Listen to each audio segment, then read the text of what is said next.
Thank you for joining me. This is KATI Whitledge with the Beyond the Technique podcast. Today we're talking about better training, bigger profits. Oh my gosh, I'm freaking out because I have the one and only McKenzie Turley here, a true pioneer in the hair extension industry and the founder of Invisible Bead Extensions, which is a game-changing method for a hand-tied weft installation that has taken the industry by storm.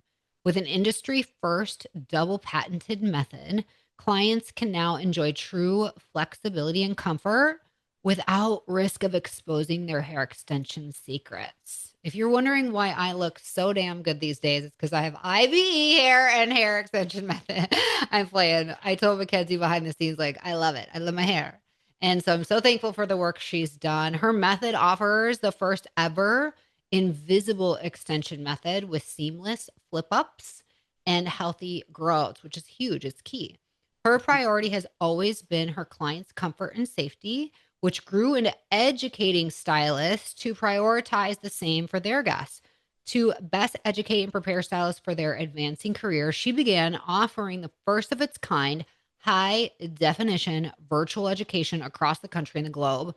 Since its conception, thousands of stylists have been certified in IBE, forever changing the lives of women and their confidence. Here's what I'll tell you. Sometimes the short path is not the best path, but this is why we're talking about better training today so you have bigger profit opportunities at your salon. So without further ado, help me welcome McKenzie Turley. Welcome to Beyond the Technique. Thank you. Thank you. So excited to be here. Thanks for having me.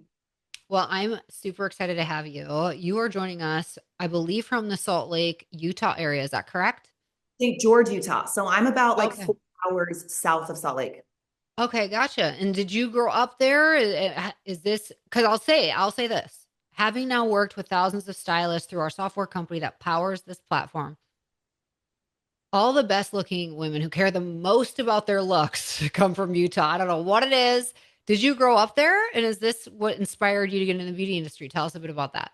So I did grow up in Utah. I did not grow up in St. George. I've been here for about 15, 16 years. I grew up in Utah County, which is, closer to Salt Lake. I grew up in Orem, Utah. So Secret Lives of Mormon Wives is my stomping grounds. I'll say that now since that's hot.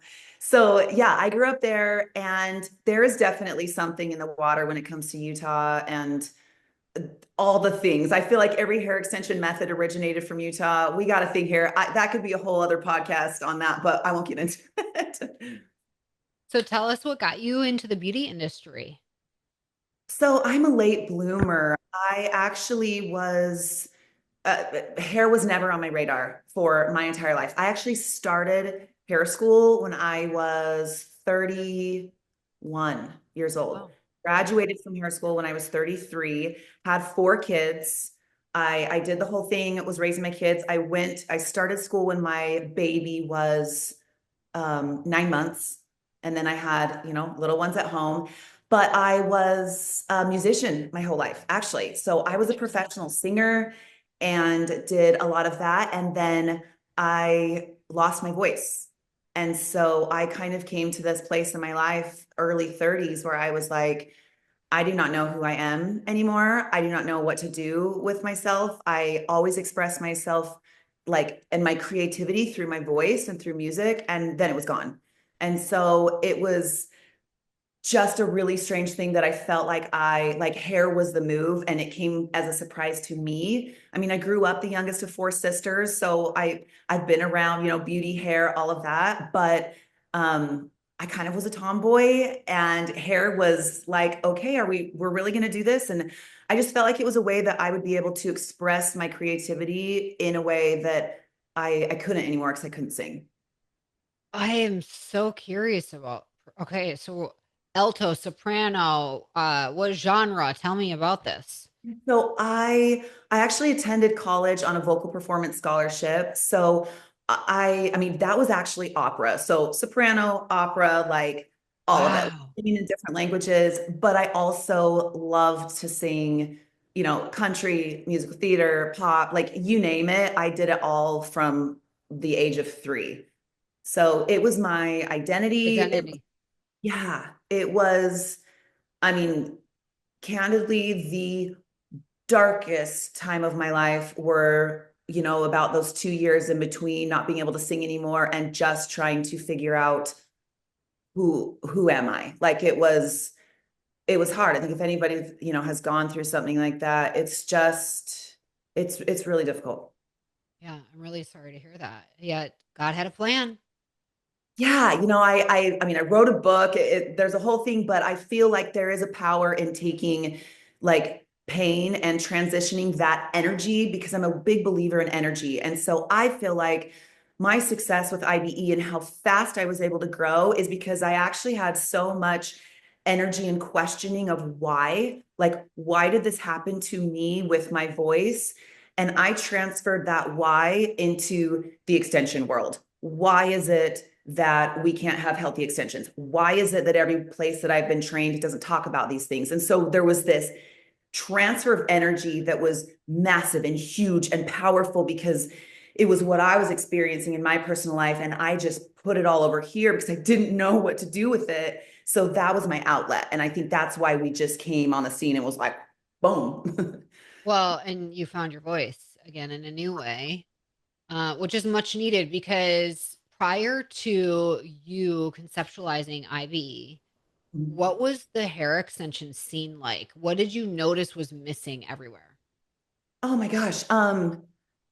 Anything like foundational. There was nothing, any, method creator or extension class that I went to, I would be like, well, why is this happening? Because I'm very, again, I was in the space of why this, why that. And there was no concrete technique or evidence or studying or research of like, oh, if X is happening, it is a high probability that it is because of this. There was nothing. It was like, there was no answers. It was just ghosting. And it was kind of just accepted in the extension industry that there was going to be like a 50% chance of damage. And you kind of were just like, well, this is what happens for extensions. And I feel like clients kind of got in that cycle too of believing like, well, if I wear hair extensions, my hair is going to be trashed, but I am making that decision. And I just was like, nah, we're not doing that. No, you're not, because either it's going to trash your hair or you're going to look trashy. The hair quality was not great back then. So tell us a bit about how did you transition from being a hairstylist to founding a company? Because that's like a huge leap of faith. It's a big risk. It's a big financial investment. Tell us a bit about how you landed there. Yeah. So, I mean, it was never anything, IBE was never intended to be seen or taught, period. So I really just did it because I had a full extension clientele real quickly out of hair school because again, I was on this like fast track path. I got 4 kids at home. If I'm going to spend my time in the salon away, I was like, I'm not messing around. So I knew I loved extensions. I went full speed into it. I had a full extension clientele, but I was just like, I was up at night after I would do, a couple of reinstalls during the day. And I'm just thinking like this shed or like it was making me physically ill. And so I'm like, I can't keep trying to ask these educators or these companies that I was educated with, like, that's a dead end with them. I'm not getting anything that is making any, real impact or difference. So I just started the weirdo that I am, I was like, like Bill Nye the Science Guy. I'm like, okay, dear diary, today I used a 2 millimeter bead. My section size was, an inch wide and a half an inch deep. This is what happened. And like, I really started just documenting for me, for my clients. I would have certain clients come in every week so I could document what their grow out was looking like because I had a suspicion that if there was damage, I'm like, at what point is it happening? Because we never talk about that as hairstylists. We're like we do our thing and then they come back in 6 to 8 weeks later, they're a mess, beads are ripping out of their head, but what really happened and when?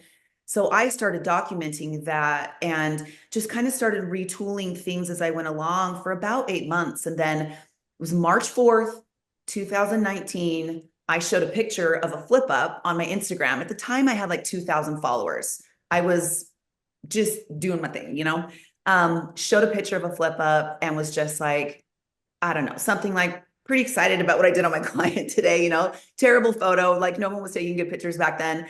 And it blew up.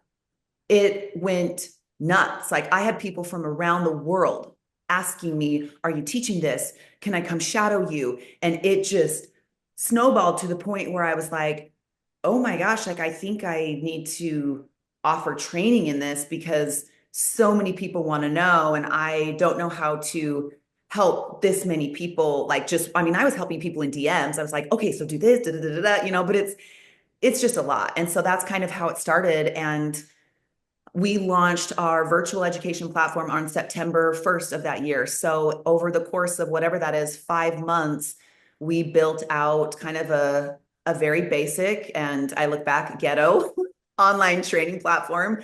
But we did it. And that's how we started. And I mentored every single stylist that came through. And the biggest breakthrough was this is a method that won't cause damage and it will have a flawless, seamless look, correct? Yeah, I mean, at the beginning, I feel like the biggest breakthrough was just the appearance of it because no one had ever seen a beadless flip up. There was always, when it came to rows, you were going to see the beads, and any other type of method, you were seeing bonds, braids, adhesives, tabs. Like there was nothing at that time that was like truly invisible. So I think that's what grabbed people. And then I think as a secondary benefit, people were like, oh, but the way that you've created this foundation is actually healthier on the scalp. And so it was kind of like everybody was drawn in by that, but then realized that the bigger benefit was actually how comfortable this was for clients and how they could actually go through without getting all this damage, bead slipping, all the things that everybody was dealing with at the time. How has your training evolved over time? And when you first started, you go down a path of sourcing hair. Did that change over time as well? Or what did that look like for you? Yeah. So from training perspective, I mean, it was just me. So I was mentoring. Even here, 7 years later, we still operate on that same exact concept that a mentor, a one-on-one mentor, is going to give you the best results, the best dive into this world, to give you the best confidence, and the best training, because everybody learns differently. And I was like, man, some people enjoy a classroom environment. Some people do not. Other people need to talk something through. Other people just want to watch a video. And so we have really just been able to reach everyone, no matter how they like to learn. We still do that. I am no longer a mentor. We've got a team of educators now, which is incredible. I think at this point, we've got 3 mentors and about 25 educators across the country that are continuing to help. We've got continued education through the form of a master's program, which is kind of like your PhD in IBE. That was never on my radar when I first started. And then, yeah, when it comes to the hair, again, we were education first. So I never thought about hair. I was like, no, I created a method. I want to educate stylists. I want them to feel confident behind the chair. There's other hair companies, go do your thing. But what I started to realize was that I was providing, this, what I felt like was a very high level of education, and the hair that was available was not matching. So stylists were like getting certified in a very high level. They can charge a lot for this method, and then they're using hair that is just not great. And so a couple years into just being an education only company, I was like, I think I need to start, sourcing hair so that we can control this process of like customer service and stuff. Because a lot of these hairstylists are being gaslit by hair companies like, oh, you can't color it. If you color it, then warranty is over. I'm like, you must be kidding. Like, we are colorists first before we were extensionists. So there's a lot of things that we do differently at IBE through our shop. If you buy from us, like, it's hairstylist founded. So we know that you're going to cut the hair, you're going to color it, and that doesn't void of any warranty. Well, and I can tell the difference of hair. I mean, I know we're giving each other the look, but there is a difference. And I love what you're saying. It like there was a disconnect and you wanted to connect the dots on that. So what's like the biggest accomplishment where you're like, I know that this is changing lives. What was that moment for you? When did you realize that that was happening? I mean, real early on, when I would get messages back from newly certified stylists who were showing me like actual income statements. Like, this is what I did last month. And now, since being certified, this is where I'm at. And like, we've done like full scale studies of stylists that are certified, and they 3 to 5 times their income just from becoming certified. And then beyond that, once they go through master's program, I mean, it's incredible. And I know it's not just about the money, like some people are just like, whatever, I don't care about the money, but there is just a stability that comes. And to hear from stylists who are like, my husband's been able to do this. I was able to do this for my kid. Like just what these women, predominantly women, are able to do for their families, for themselves, because of the education and because what that does for their career path is like the most humbling, incredible experience to be able to do and have a little small part of that for somebody. I think that's awesome. Um, do you feel like there are behaviors that those stylists chose or actions they took that helped them not only propel their income because they're offering the method, but they did XYZ in addition to it? What would that be for stylists and I stuff? always say, like, we give the entire roadmap here at IBE. Like we offer business training, we offer the supplies, the tools. Like there is everything that we offer. And so I always feel like the ones that are successful are the ones that were just open. They were open and they just followed the steps and they didn't get distracted. And I think that's something with stylists right now. Like there's such this distraction. I think it stems from social media, but a lot of times I feel like stylists forget that it is the client that is paying your bills. It is not the stylist or the salon down the street that you have some invisible competition with. They don't care. Why are you trying to get their attention when you actually just need to focus on the people that are coming in your doors, sitting in your chair? And so for those that don't get distracted and just do the work, they are undoubtedly successful and we see them just soar. I love that you brought that up, and I think you're spot on with that comparison mentality because of social media. It's just ingrained. It's like an ideology almost, but how in a world now where hair extensions are so saturated, what's the biggest threat that salon owners and stylists need to be paying attention to? And what's potentially their biggest opportunity if they choose your method? I will say, because there's so many options now. It's like so many. It's almost paralysis by analysis. And then people kind of handpick. And what's the threat of that? Well, I feel like for anyone, for us at IBE, and I can say this is something that I would recommend and suggest for any salon owner or stylist is stop studying or copying your competitors and start studying your clients. So quit looking to see what other people are doing because that is, again, that is just a distraction. You need to make sure that you are tapped in to the people that are walking through your doors, to those who are sitting in your chair. What are they asking for? What are their problems? What are they looking for? It doesn't matter what someone else is doing in another state that you follow on Instagram that you feel like they're a part of your life because they're on your screen, but they're really not. And so I would say making sure that you just stay connected with your clients. And then when it comes to like all the different methods and stuff, it's dangerous. What I see is that, there's a lot of, I call them Frankenstein methods, where it's like, you have someone who was trained here, XYZ, and then they tweak. And, 4 weeks later, they come out with their own training. Um, it's not vetted. So if these methods, they just keep coming out and I feel like they're just following a trend, which is, it's not strong, it's not rooted. It's just kind of a trend like, oh, there's another invisible method. Let's learn from this. It's cheap.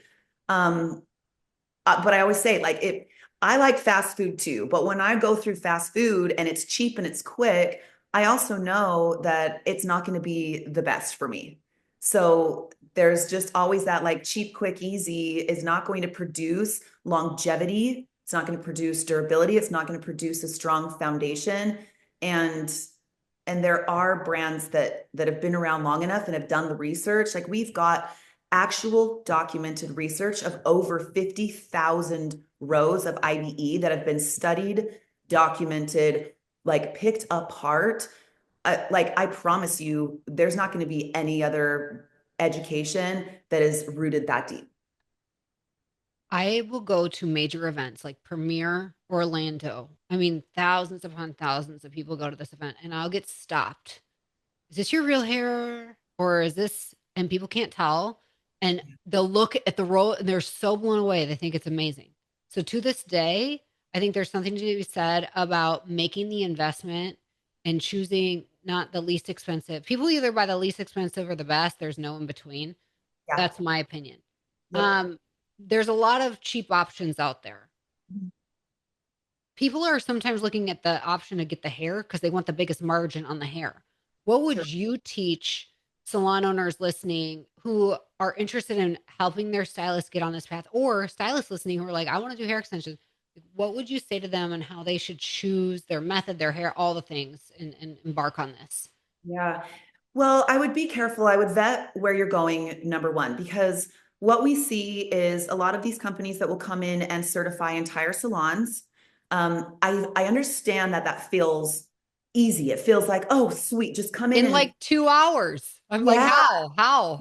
everyone's certified, just like you get a certificate, everybody's getting certificates. But I would caution against that for two reasons. Number one, most likely that company is a hair first company, which means they want to sell you the hair and that they have just created a quick way of installing those different methods to then just get you to buy the hair. So they're not education first, which is a little scary.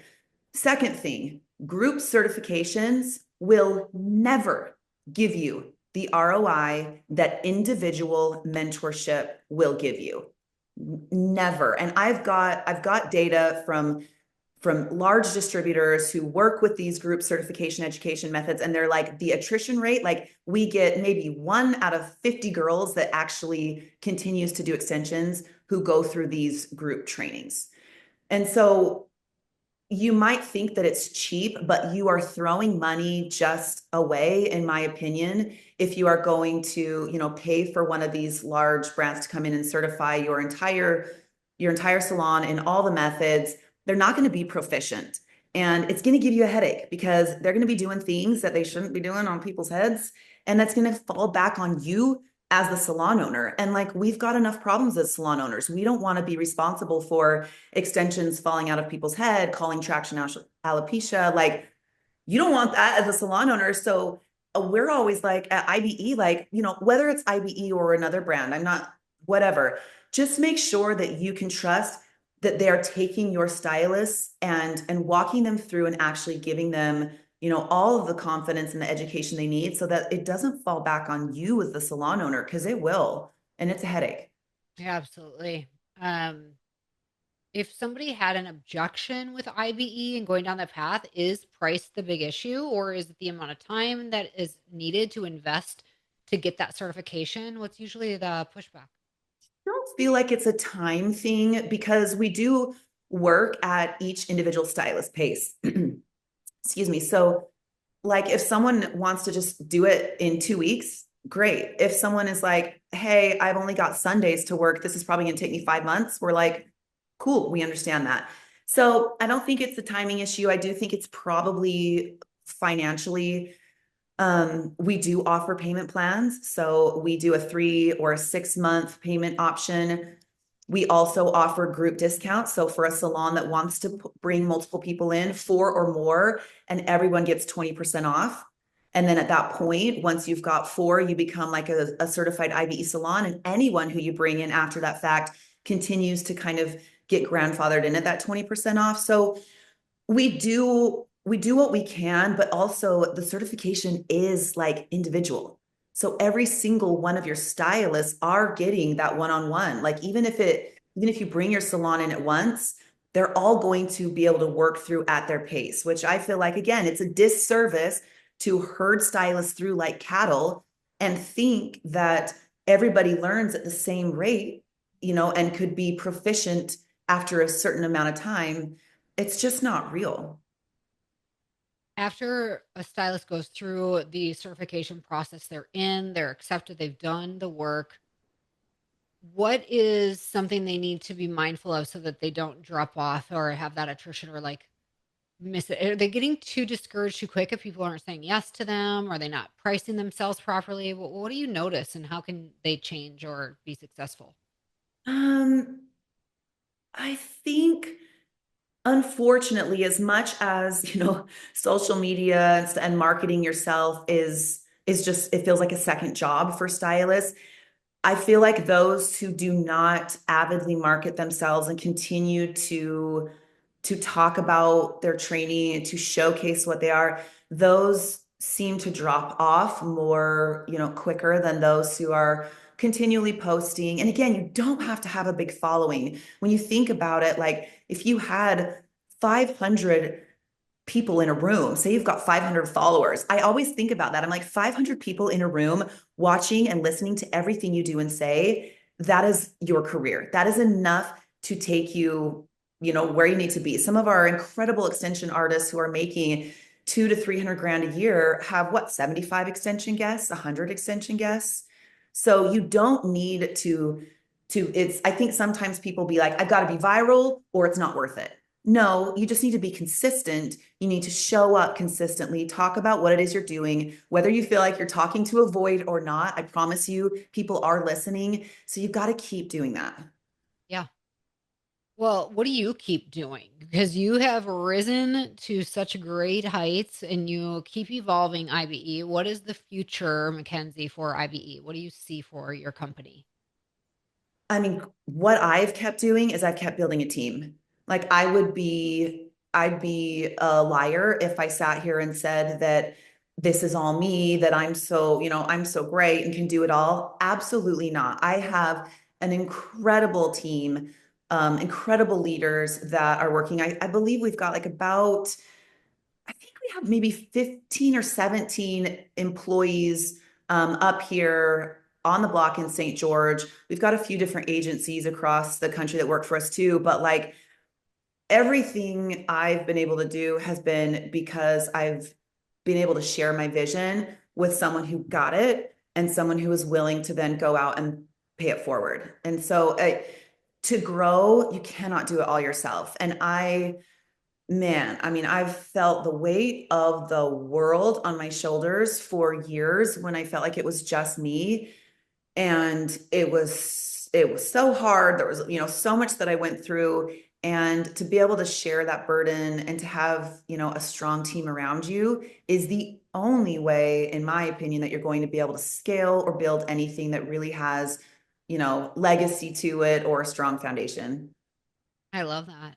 And I think that hair extensions are not new to the scene, but they're finally catching on in a way where people will utilize hair extensions, whether they have short hair, long hair. It's not just for length anymore. How do you see hair extensions evolving and what is IBE doing even to evolve what you're offering? Because you do wefts, you do the individual known as K-tips or the bonded. Tell us a bit about your brand. Yeah, so right now, I mean, we can see I feel like we've got a real swing with clients because you've got so many who are taking GLP-1s and we're seeing a lot of hair loss. So we kind of had this moment after COVID where there was massive hair loss because of COVID, but it was, just from those who had gone through COVID, lost 50% of their hair, then it came back and it was like, okay, we kind of dealt with that hump, got over it. But now what we're seeing is because of the use of weight loss medication, which again is an incredible thing. I have nothing against it, but it is a give and take. And so with that great, ability to be able to lose weight, we are also seeing a lot of women who are losing hair at a rapid pace.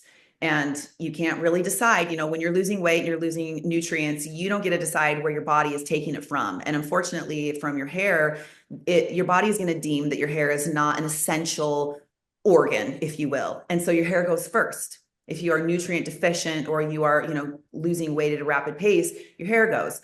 So I would say the future of hair extensions is continuing to again, pay attention to what the clients need.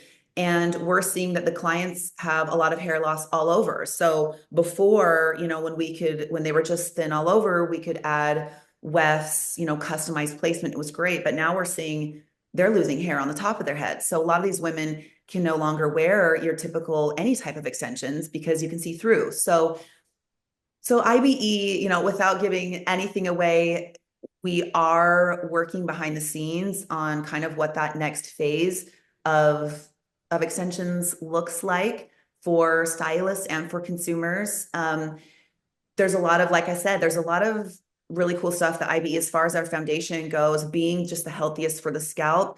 We're looking at how we can start to grow into other offerings, still utilizing that foundational aspect that IBE is healthy for the scalp. And we will never just do anything because everybody else is doing it. We won't announce it. We're quietly working and researching and developing behind the scenes, because I won't do anything unless it's right, unless it's vetted, unless we know that it is going to, continue to have the high standards that IBE has had. But there is innovation on the way for us, and it's exciting.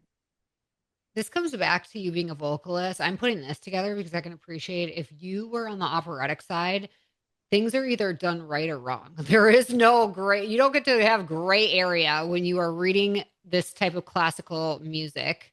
You Yeah, either play it correctly, sing it correctly, or it's not. And correct. so I appreciate this about you, just like in our short time getting to know each other, that efficacy is important to you, and where the foundation of it is. This, you're vetting it, you're on the scientific side of things, the research.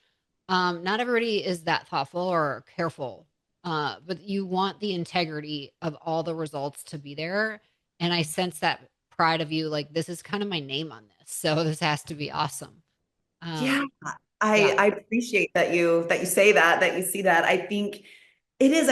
I've always felt, and I think that's what kept me up at night with my own clients before I started teaching anybody. I just have always felt like, I don't know. I just don't want anybody to feel like they got a half-ass version of anything that I would do or be involved with. And I just I've always felt like a sense of responsibility, even as a singer. Like, if I am going to get up on stage, like, I better be so dialed. There is no A minus. It's like an A minus is an F for me. Like, it has to be the best of the best. And especially when it comes to like extensions, I'm like, you can do that. Like, you can offer that. So why are we not?